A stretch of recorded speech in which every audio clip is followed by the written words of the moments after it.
jechuu. Yaa bakka nuti yana bara.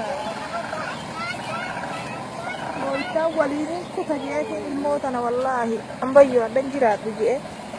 Waliin kuta jee. Ifyaadee ibsa gaadde wahirraa. Ammoo rabbiin kiyya kan irraa na hambise alhamdulillahi rabbil aalamiin. Amma eessa jirtan? Irrees. Irrees irra jirtani. Maaltu isin gargaaraa jira amma?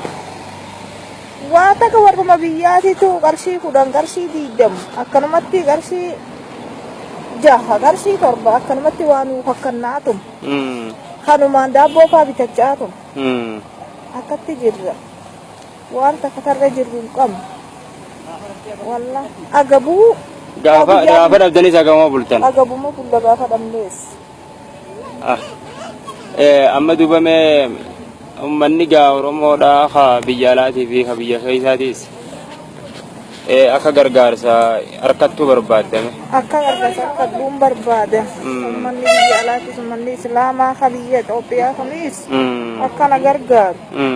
Albuuti jallee wallaahi na hambise wanni waan hin keessaa bahuu miti. Kunoo Finfinnee deemaa jedhanii.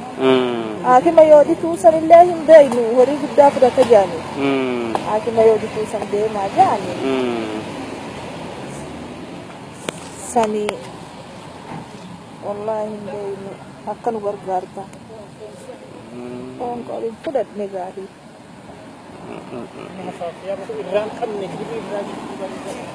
Ol fuudhi mee isii ol fuudhi. Isii ol fuudhi.